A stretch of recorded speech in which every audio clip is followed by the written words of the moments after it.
Assalamualaikum warahmatullahi wabarakatuh.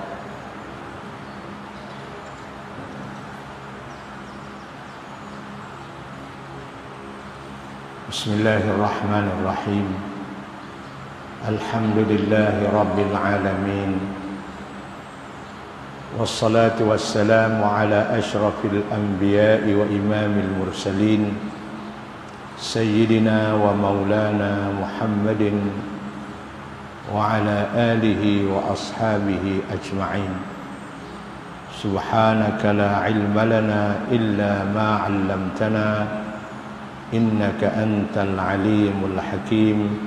Rabbi shrah li sadri wa yassir li amri wahlul 'uqdatam min lisani yafqahu qawli wa ma taufiqi illa billah alaihi tawakkaltu wa huwa rabbul arsyil azim.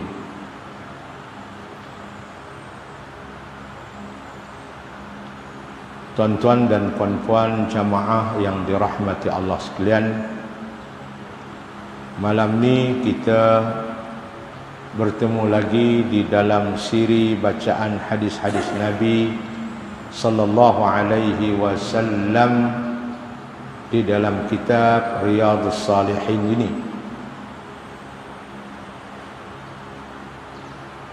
InsyaAllah tuan-tuan, saya rasa bahawa malam ni adalah malam yang akhirlah bulan 4 ini. Kemudian kita bercuti pada bulan 5 ini kerana Ramadan. InsyaAllah kalau ada kelapangan masa, kita akan bertemu lagi pada bulan 6 yang akan datang. Hadis kita malam ini hadis yang ke-138 daripada kitab ini, iaitu hadis-hadis yang menerangkan banyaknya jalan-jalan kebaikan. Nak buat benda baik ni banyak jalan, banyak cara, banyak benda boleh buat. Cuma kita saja mungkin tak mau buat. Tidak ada alasan kenapa kita tak boleh buat. Ada alasan. Sebab jalan untuk kebaikan ini Nabi habaq banyak sangat untuk memberi peluang kepada kita mendapat pahala di sisi Allah. Habis-habis tak ada pun bercakap benda baik, beri nasihat kepada orang, bercakap benda baik, bagi ilmu kepada orang, itu pun sudah dianggap dan dikira sebagai sedekah. Rupanya dalam Islam ini sedekah bukan hanya dengan duit, sedekah bukan hanya dengan barang, sedekah bukan hanya dengan harta benda. Bahkan dalam Islam, bercakap dengan kalimah yang baik, menyejukkan hati orang, memberi ilmu kepada orang, itu sudah dianggap dan dikira sebagai sedekah. Tapi kalau benda bercakap benda yang tak elok, memanaskan hati orang yang mendengar, itu dia kira sebagai dosa. Sebagai dosa. Fahal yakubbun nasu fin nari illa hasaidu afwahihim. Nabi kata kepada Sayyidina Muadz bin Jabal, bukankah ramai manusia masuk ke dalam neraka tidak lain dan tidak bukan adalah daripada sebab percakapan mereka. Ramai masuk neraka sebab bercakap benda-benda yang tidak ada faedah.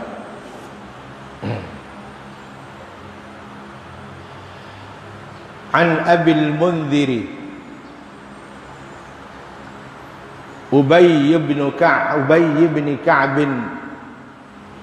radhiyallahu anhu qala, seorang sahabat Nabi yang bernama Ubay bin Ka'ab.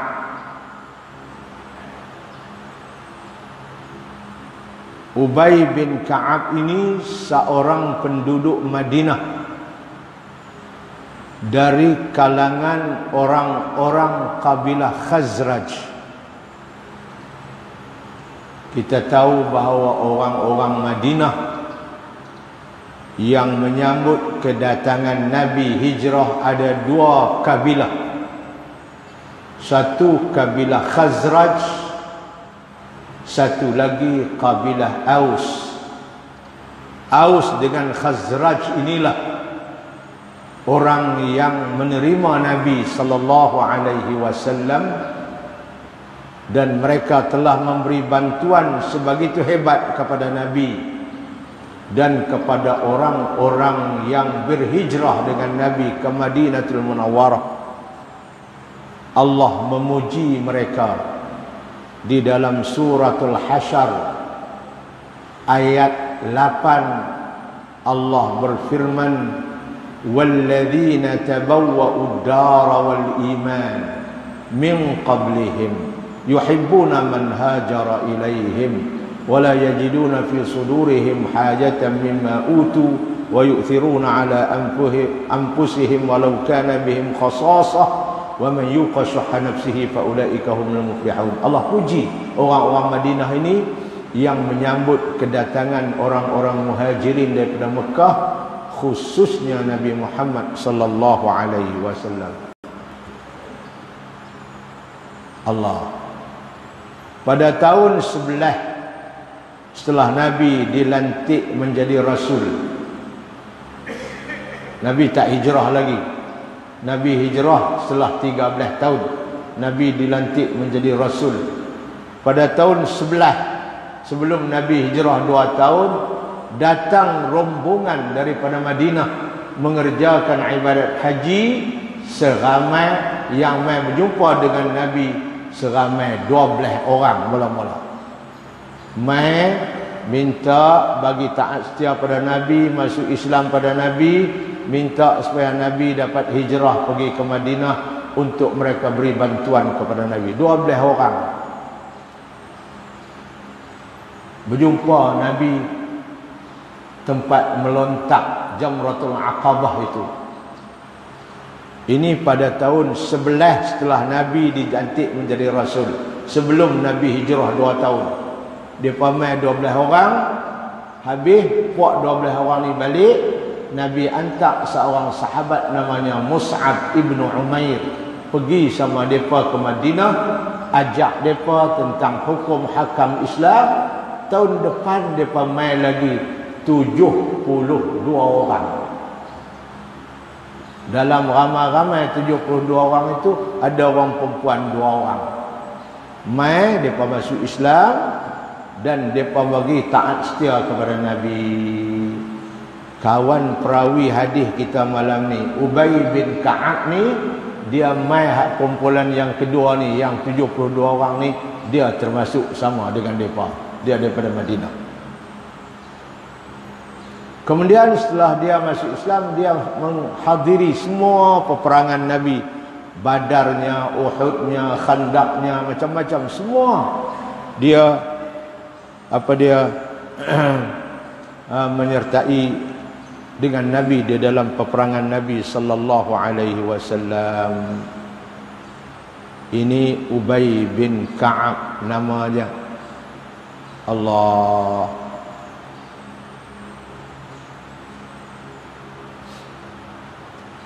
Suatu hari kata Sayyidina Anas, anna Rasulullah qara'a ala Ubay bin Ka'ab surah lam yakunil ladzina kafaru. Sayyidina Anas cerita suatu hari Nabi panggil Ubay bin Ka'ab ni, perawi hadis yang kita nak baca malam ni, Nabi panggil dia, Nabi ajak dia surah Al-Bayyinah, iaitu surah lam yakunil ladzina kafaru min ahlil kitab. Ubay bin Ka'ab ini seorang ulama, seorang para sahabat yang mengajak Quran dia. Ahli Quran yang cukup hebat. Nabi ajak dia surah lam yakunil ladzina kafaru min ahlil kitab.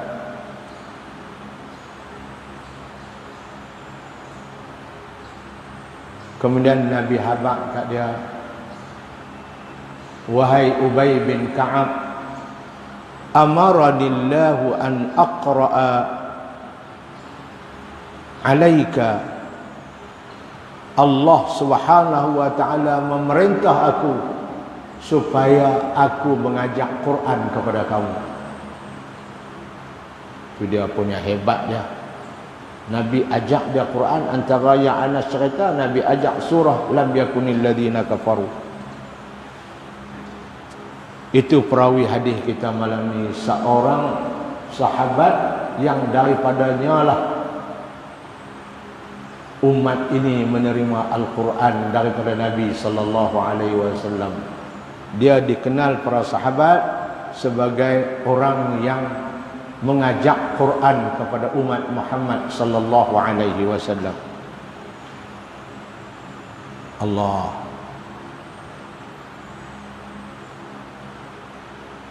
Dia mati pada tahun 30 Hijrah, setelah kewafatan Nabi sallallahu alaihi wasallam 20 tahun. Dia pun mati. Ini perawi hadis kita malam ni. Dia dengan Quran cukup hebat ya. Bukan cakap Quran saja, hadis pun dia riwayat. Allah. Saya di dalam ziarah saya ke Mesir awal bulan ni, saya berjumpa dengan seorang kawan Arab. Dia cerita tentang seorang syekh yang duk mengajak anak Melayu Al-Quran di Mesir. Syekh ni nama Abdul Aziz Sya'ban. Dia baru mati 2 bulan. Dialah anak-anak Melayu kita, orang Malaysia, orang apa, banyak pergi duk mengaji Quran kat dia. Syekh ni, dia satu hari dia khatam Quran sekali. Lepas asar, dia tak mau sembang dengan orang dah. Lepas asar, siapa pun tak mau sembang, dia baca Quran. Khatam sehari sekali, dia hafal Quran.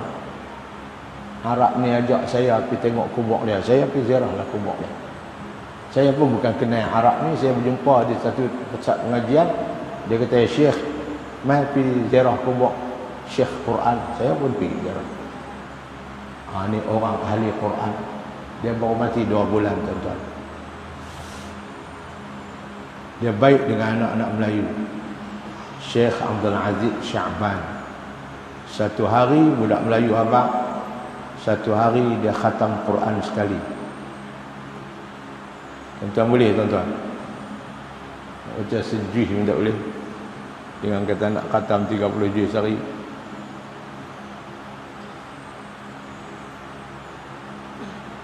Qala kana rajulun la a'lamu rajulan ab'ada minal masjid minhu. Kata Ubay bin Ka'ab, ada seorang laki-laki yang kami dapati tidak ada orang laki-laki lain yang rumah dia lebih jauh, yang rumah dia jauh daripada masjid daripada kawan tu. Ni kawan kami kenal ni, rumah dia cukup jauh dengan masjid. Tak ada orang lain yang jauh dengan masjid lebih daripada dia. Dia yang jauh sekali. Itu Ubay kata, la a'lamu rajulan ab'ada minal masjid minhu. Kami tak kenal ada orang yang lebih jauh dengan masjid, rumah dia lebih jauh dengan masjid daripada kawan ni. Kawan ni yang paling jauh sekali. Wa kana la tukhti'uhu salatun. Tapi walaupun rumah jauh, sembahyang jamaah tak pernah miss. 5 waktu sembahyang jamaah dengan Nabi sallallahu alaihi wasallam. Walaupun rumah jauh. Kita rumah dekat pun duk miss lalu. Rumah jauh. Faqila lahu aw faqultu lahu. Saya katalah kat dia, kesian kat dia. Dia duk main jalan kaki rumah dia, daripada rumah dia main masjid ni, duk main sembahyang doa sembahyang kaki, jalan kaki. Kesian kat dia. Saya pun kata kat dia, "Law ishtaraita himaran tarkabuhu fi zalma'i wa fi ramdha." Awak tak bolehkah kamu cari seekor himar kalde, kamu boleh naik dia masa malam, naik dia masa panas pun naik dia. Jadi kamu duk jalan malam-malam, nak sembahyang subuh, balik malam lepas Isyak. Ketika panas-panas pun kamu main siang hari, tak boleh kau cari seekor kalde. Kalau kita lah beli mutu ataupun gerek tak boleh kau beli gerek.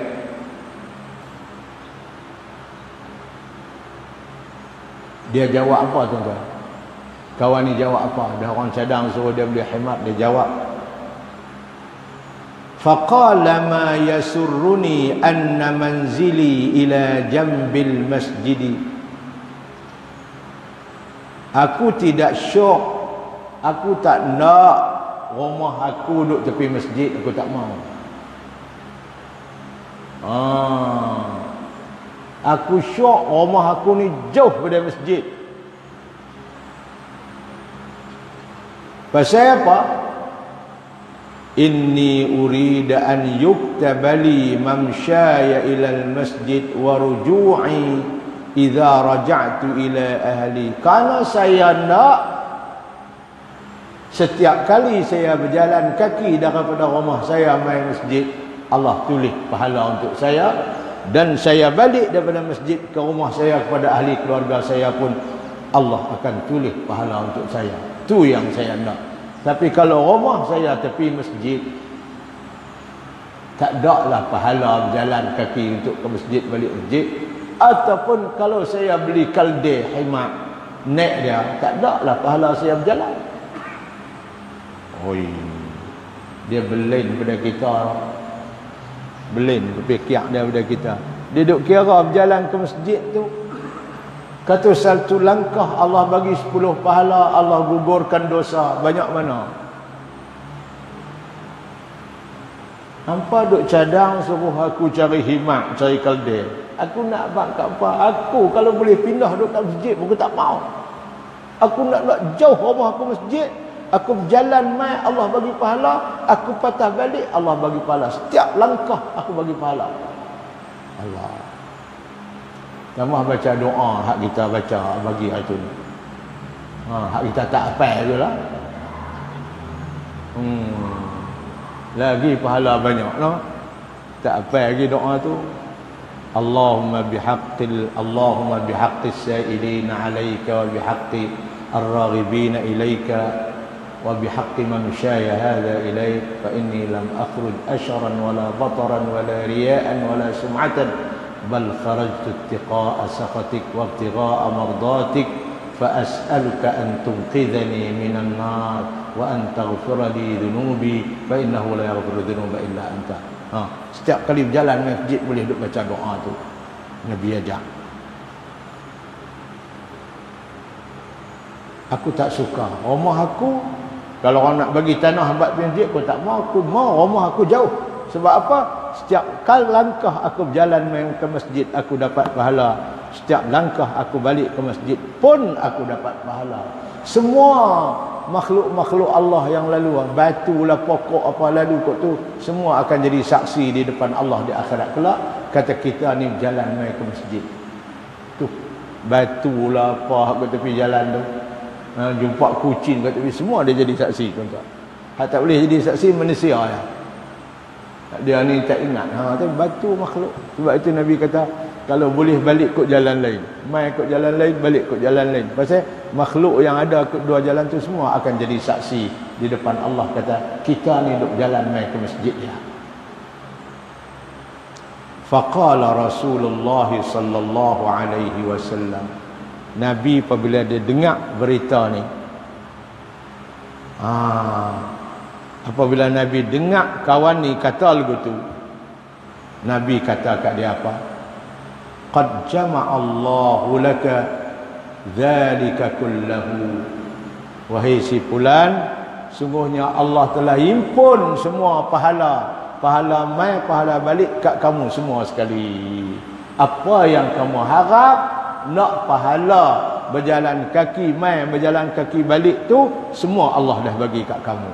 Nabi membuat kenyataan bahawa apa yang dia niat, apa yang dia nak sudah Allah makbul dan Allah sudah sinaraikan pahala untuk dia. Jadi tuan-tuan, apa kita dapat hadis ni? Nak abang kata antara cara yang kata banyaknya jalan-jalan ni buat kebajikan ni tuan-tuan, bukan semayang saja, bukan tasbih saja, berjalan mai ke masjid pun kita akan dapat pahala.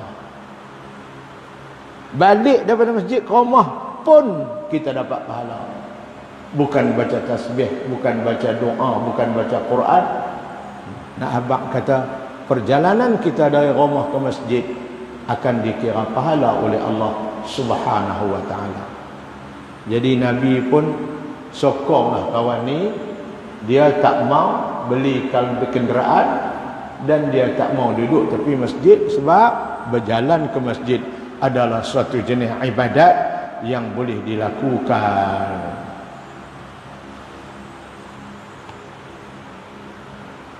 Daripada Abul Munzir Ubay bin Ka'ab, katanya ada seorang lelaki yang aku tidak mengetahui ada orang lain tinggal lebih jauh daripadanya dari masjid. Mana dia ni yang paling jauh sekali.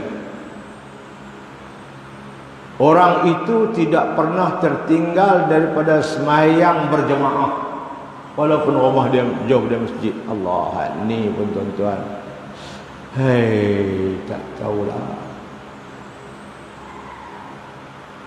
Dia pernah ditanya, aku sendiri bertanya kepadanya, alangkah baiknya jika engkau beli seekor kalde atau himar untuk tungganganmu di waktu malam dan di waktu siang yang panas. Alangkah eloknya kalau kau beli seekor kalde. Jawab lelaki itu, aku tidak suka rumahku berhampiran dengan masjid, kerana aku mahu supaya ditulis pahala bagi tiap-tiap perjalananku ke masjid dan ditulis pahala waktu aku kembali kepada keluargaku. Main masjid mendapat pahala, balik masjid mendapat pahala. Maka Rasulullah sallallahu alaihi wasallam bersabda, sesungguhnya Allah telah menghimpunkan untukmu semua itu pahala yang kamu nak tu, Allah dah himpun bagi kat kamu. Ya salam. Jadi tuan-tuan dan puan-puan, itulah dia hadis kita yang menceritakan bahawa berjalan ke masjid pun adalah suatu ibadat. Menurut satu riwayat, sungguhnya bagi engkau apa yang telah engkau hitung langkah ke masjid tu. Pengajaran hadis, walaupun seorang itu tinggal jauh dari masjid dan ia menggunakan kenderaan untuk datang ke masjid, dikirakan juga pahala baginya mengikut jarak jauh perjalanannya. Jadi janganlah kata naik motor tak dapat pahala, tapi dapat pahala, tapi tak sama dengan pahala hak jalan kaki. No, tak sama. Naik motor pun dapat pahala juga, kita beli minyak, kita apa, dapat pahala, tapi tak samalah dengan pahala orang yang berjalan kaki datang ke masjid Allah Subhanahu wa taala. An Abi Muhammad Abdullah bin Amr bin al-As radhiyallahu anhuma qala qala Rasulullah sallallahu alaihi wasallam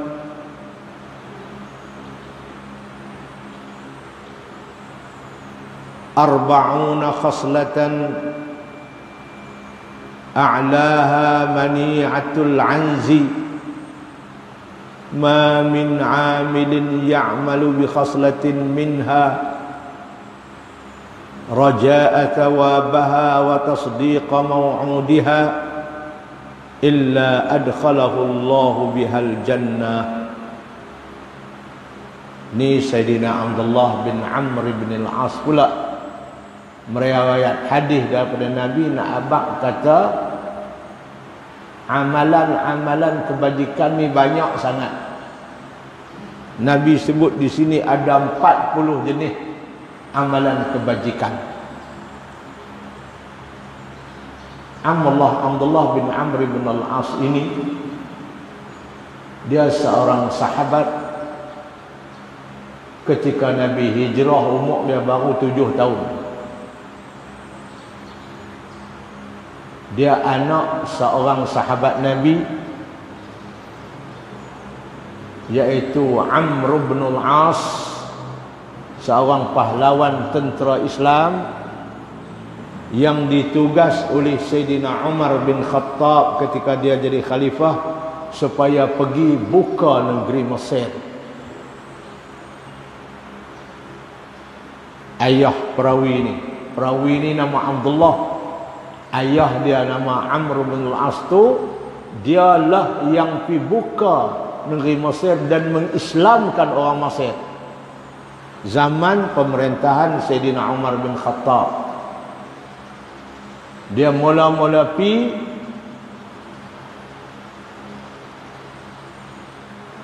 dia buat satu masjid mula-mula di suatu tempat namanya Fustat.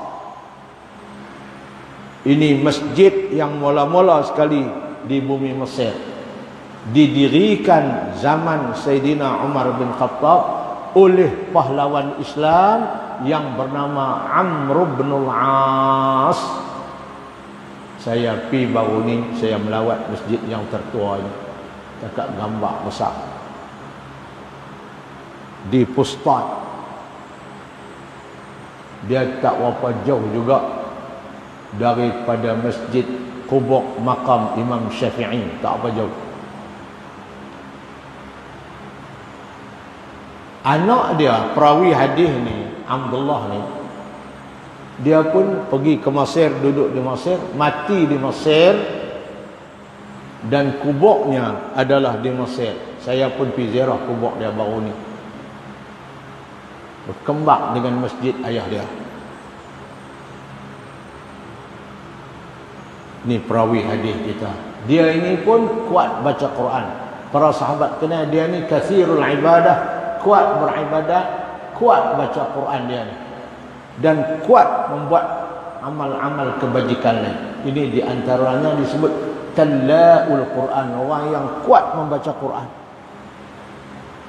Kasirul ibadah, banyak buat ibadat. Ni Allah.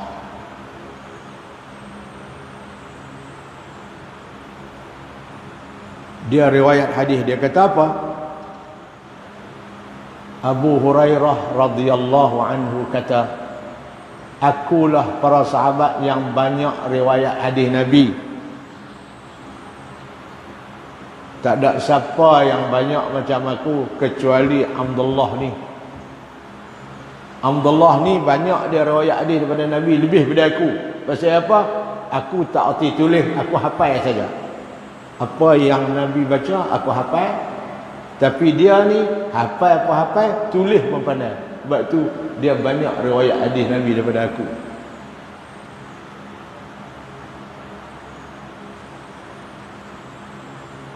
Saya pergi Mesir baru ni,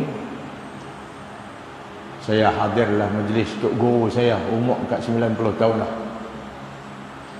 Dia duduk cerita, dia mengajar hadis. Saya hadir malam tu, dia mengajar hadis. Dia cerita Abu Hurairah ni, dia punya minat mengaji kat Nabi, dia mengaji.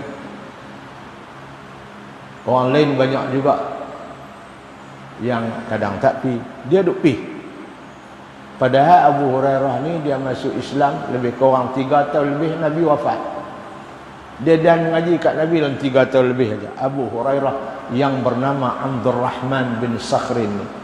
Kemudian satu hari ni tok guru saya cerita dalam riwayat, dalam dia mengajar hadis Bukhari malam tu. Dia cerita, dia tanya Abu Hurairah, "Hai Abu Hurairah, kamu ingat semua tak?" Dia tulis tak boleh. "Kamu ingat semua tak apa yang aku mengajak kamu hadir-hadir?" Dia kata, "Ya Rasulullah, ada yang ingat, ada yang tak, yang lupa pun ada." Lepas tu Nabi kata, "Kamu hampak kain ridak kamu." Kain ridak kita kata kalau sini kain saban kamu di depan. Dia pun hampak. Lepas Nabi mengajak, Nabi pi kat kain serban dia, Nabi buat begitu.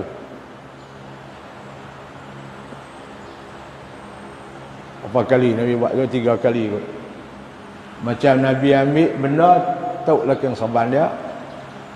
Kemudian Nabi ambil punca kain serban, tarik ni empat, buat begitu, serah kat dia.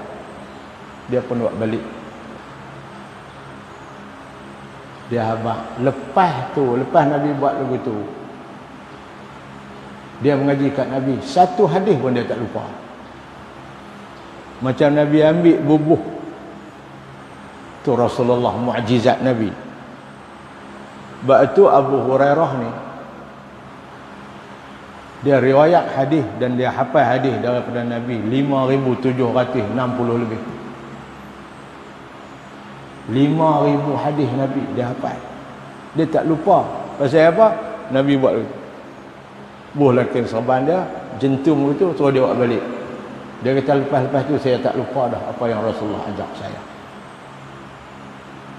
Itu tuan-tuan sahabat Nabi. Mereka orang kata bersungguh-sungguh untuk nak mengaji hadis daripada Nabi sallallahu alaihi wasallam.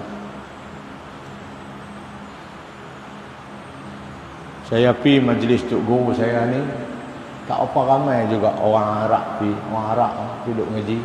Ada lawyer, ada doktor duduk ngaji. Dia tarik kursi tak tu, dia suruh saya duduk itu. Ta'al duduk. Dia abang kata kita ada tetamu kita daripada Malaysia malam ni. Dia sama kita. Dia tak kursi tu. Dia pun buka kitab dia karang kitab. Kitab hadis Bukhari dia syarah. Jilid yang ketiga, saya dah ingat lagi. Hadis yang 732 kot. Bismillahirrahmanirrahim. Baca, dia suar kitab kat saya, terus saya baca. Depan Tuan Rahmah, kita kitab ni pun tak tengok lagi. Dia suar, ya Allah, iqra. Saya pun tok guru suruh bismillah, kita pun baca. Baca. Dia kata cukup. Dia pun syarah hak saya baca. Hak dalam syarah tu lah dia cerita Abu Hurairah tadi ni. Apa tu? Sebab hadis tu hadis Abu Hurairah yang riwayat. Lepas tu dia suruh lah Tuan Arab baca. Siapa yang ada semua kena baca. Orang perempuan je tak ada baca. Tu cara dia mengaji hadis. Saya kalau buat masjid Zahid begitu, lari habis. Tinggal saya seorang. Kalau suruh kitab, suruh baca hadis, lari habis. Bulan depan tinggal saya seorang. Itu saya mengajak di masjid dalam Masjid Mu'tadin. Saya tak suruh baca ramai, tapi saya baca dia orang ikut lah. Saya kata tak apa, tuan-tuan ada kitab semua, saya baca, tuan-tuan ikut, mereka beli kitab hadis ni jugalah, baca dari awal, apa ikut. Saya kata saya tak suruh lah baca tiap-tiap orang macam guru saya buat tu. Kalau suruh baca tiap-tiap orang, cerah masa depan. Lah saya baca, tuan-tuan ikutlah, ambil berkat hadis Nabi. Baik.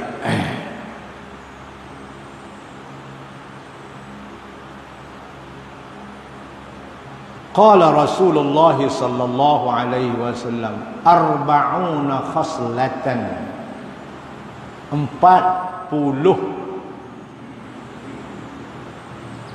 khaslatan, 40 jenis amalan kebaikan. Ada 40 Nabi sebut.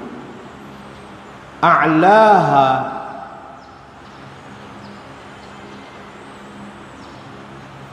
manihatul anzi, ma min manihatul anzi, yang paling tinggi sekali manihatul anzi. Manihah makna kita beri sekok kambing kepada orang. Itu pahalanya. Bagi buat apa? Bukan bagi kambing orang Arab. Bagi kambing kat kawan tu, bagi kambing kat dia, dia buat balik kambing, dia perah susu, dia hantar balik kambing kat kita. Hak ni kira pahala. Pahala bagi susu yang kambing kita. Ni cerita budaya orang Arab. Nabi kata ini tinggi pahala dia. Kamu bagi, sanggup bagi susu, bagi kambing yang ada susu untuk kawan kamu perah susu tu, kemudian dia hantar balik kambing dekat kamu pula. Itu cara orang Arab dulu lah. Kambing yang diberi untuk orang ambil susu tu namanya manihatul anzi. Manihah makna binatang yang kita beri, anzi kambing. Kambing yang kita bagi kepada kawan kita untuk dia ambil susu, kemudian dia hantar balik kambing. Bukan dia bagi terus kambing tu. Ma min amilin, mana-mana orang yang beramal, ya'malu, yang beramal, bi khaslatin, dengan satu jenis amalan kebaikan. Buat satu saja. Semua ada 40 lebih. Nabi kata 40. Mana-mana orang yang beramal dengan satu daripadanya, daripada 40 itu, syarat dia raja'a thawabaha. Dia buat amalan satu daripada kebaikan itu dengan mengharapkan akan pahalanya. Wa tasdiqi mau'udiha, dan dia percaya apa yang dijanjikan oleh Allah. Dia buat satu daripada amalan 40 tadi ini, dia buat kerana nak pahala, dan yang kedua dia buat itu kerana dia percaya tentang janji yang Allah janji. Kalau kamu buat benda ni, aku akan bagi pahala. Makna tu keikhlasan dia. Dia buat bukan kerana orang, dia buat kerana pahala yang Allah janji. Dia buat apa yang Allah janji kat dia, dia percaya. Apa dia Allah janji kat dia? Allah janji nak bagi syurga kalau kamu buat benda baik ni. Kalau itu yang dia buat kebaikan itu, Nabi kata, pertama dia mengharapkan pahalanya. Yang kedua, dia percaya atas janji-janji Allah. Illa adkhalahu Allahu bihal jannah, malingkan ianya akan dimasuk oleh Allah dengan sebab amalan itu masuk ke dalam syurga Allah. Itu balasannya. Buat satu saja amalan-amalan yang baik, maka insya-Allah Allah akan bagi pahala, dan Allah akan beri dia memasuki syurga Allah Subhanahu wa taala. Tapi dengan syarat kita buat ikhlas kerana Allah, bukan kerana orang. Kita mengharapkan pahala yang Allah janji, dan kita mengharapkan janjian-janjian Allah yang lain. Tapi kalau buat kerana orang, minta kat orang tu lah, Allah tak bagi apa-apa kat kita. Awak hang buat, man amila amalan asyraka fihi ghairi fa ana minhu bari'un wa huwa lilladzi asyraka. Barang siapa yang buat satu amal kebajikan, dia kongsi aku dengan orang lain, kerana Allah, kerana Allah, kerana orang lain, kerana orang lain. Sembahyang Aisyah, sembahyang subuh lillahi ta'ala, kerana Allah. Kemudian yang kedua, lil mentua, pasal tidur rumah mentua malam tu. Mungkin sembahyang subuh rumah dia tak Allah sembahyang, dia tidur rumah mentua, mungkin sembahyang subuh. Jadi dia kongsilah, kerana Allah pun kerana Allah, kerana mentua pun kerana mentua. Itu hak menentu tidur rumah mentua. Ada juga hak mentua kerana menentu, hak tidur rumah menentu. Menentu ni ustaz sikit, dia pipi sembahyang subuh lillah dan lil menentu. Nabi kata siapa-siapa buat amalan, dia kongsi antara Allah sebut dalam hadis qudsi, barang siapa yang buat amalan baik, dia kongsi dalam niat dia antara aku dengan orang lain, fa huwa lilladzi asyrak. Allah kata amalan dia tu kat kawan tu lah. Wa ana minhu bari, aku tak ada kena mengena dengan dia. Pasal apa? Dia syirik dalam amalan dia. Kerana aku dan kerana orang lain. Tak ada. Hang minta pahala kat kawan tu, aku tak nak kena mengenal. Fa huwa lilladzi asyrak, dia kepada orang tu lah dia minta apa-apa. Allah dia tak boleh buat tulen untuk dia. Hang nak puji ke, hang nak keji ke, hang nak buat apa, itu hang punya pasal. Aku dengan Allah saja betul. Nah, hang punya pasal. Ini nak buat amalan apa pun tuan-tuan, nah? Begitulah kita orang Islam diajak.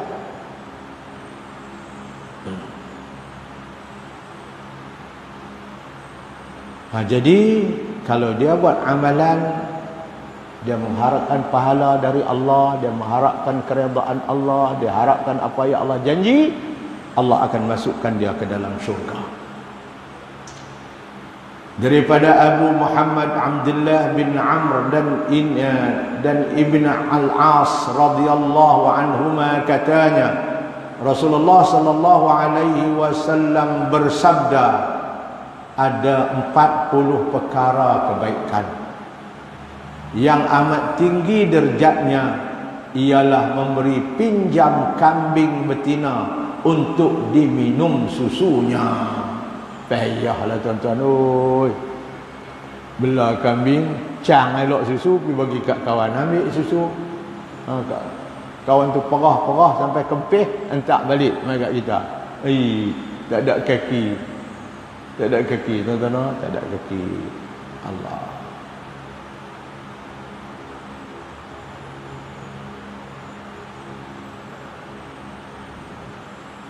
Tidaklah seorang pun yang mengerjakan satu dari kebaikan daripada 40 perkara kebaikan tadi, tidak ada seorang pun yang mengerjakan satu daripada 40 perkara tadi, dia buat kerja itu dengan mengharapkan pahala dan mempercayai akan janji. Orang yang buat satu daripada 40 amal kebajikan tadi, dia harapkan pahala dan dia percaya kepada janji Allah, malingkan orang ni Allah memasukkannya ke syurga. Itu balasan yang Allah bagi sebab keikhlasan dia melakukan ibadat kepada Allah. Nah, kita orang awam ni kira ikhlas dah. Buat kerana nak pahala, buat kerana nak syurga, buat kerana apa yang Allah janji, kira okey lah tu. Nah, tapi ada orang yang dekat dengan Allah lagi, dia hak tu pun tak mau. Dia buat ni pasal Allah suruh. Allah nak bagi syurga ke, nak bagi apa, itu terpulang ke Allah. Ikhlas dia lebih lagi tuan-tuan. Tapi orang macam kita ni buat kerana nak pahala Allah janji, itu kira okey dah. Cuma jangan buat kerana manusia. Tak boleh. Buat pasal apa? Pasal dekat pilihan raya. Tak mau hak tu. Nah, buat kerana Allah. Tak ada kena mengena pun. Buat kerana Allah.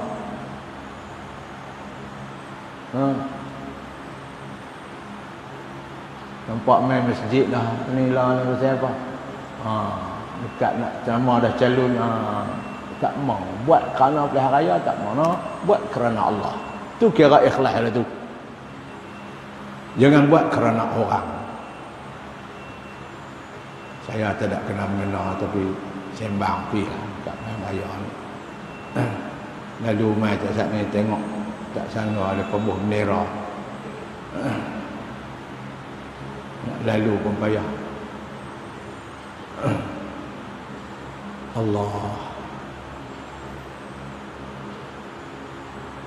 Nak baca bendera pun semayanglah subuh dengan Aisyah sama. Nak buah bendera ikutlah.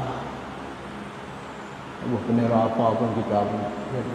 Tapi tang semayang kena semayang. Ni duduk cacak bendera sampai Aisyah tak semayang, subuh tak semayang. Balik pukul 4 malam. Lena-lena subuh. Jangan. Allah tak suruh lalu tu. Saya nak pesan lah.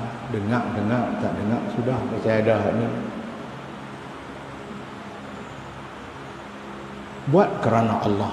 Apapun insya-Allah. Di antara perkara kebaikan yang digalakkan oleh Islam melakukannya ialah memberi pinjam sesuatu kepada orang lain. Allah. Ada orang dia pergi, pak cik, ya, bagi mutu pak cik sebiji noh, awak pergilah untuk nak semayang, tengok mutu pak cik pun nampak kiat dengan jalan pun. Noh. Saya duk tengok mutu pak cik boh gia 3 lompat masuk gia 2 balik. Saya beli pak cik ambil satu mutu pergi semayang. Allah. Pahala takkan awak. Noh. Pak cik nak pergi tang lain boleh lah, tapi jangan pergi semayang bawa lah mutu ni. Ada orang lagu ni, dia duit banyak. Ada orang bagi kereta apa dah? Kereta. Allah. Bagi kereta pula, bukan kereta baru pula. Aduh. Dia kata tak apalah, saya dapat sikit-sikit pahala. Di antara perkara kebaikan yang digalakkan oleh Islam melakukannya ialah memberi pinjam sesuatu kepada orang lain yang mempunyai manfaat. Dalam hadis ini cerita bagi ibu kambing hak susu, hak lain pun yang dapat melaksanakan sebahagian daripada kesulitan seorang. Kita tolong dia sampai dia dapat melaksanakan kesulitan dia. Allah.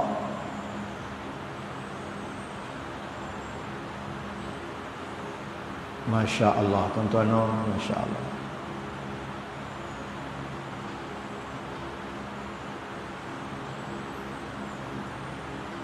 Tiga, 4 bulan yang lalu, bukan 4 bulan, 6-7 bulan yang lalu, saya pergi melawat satu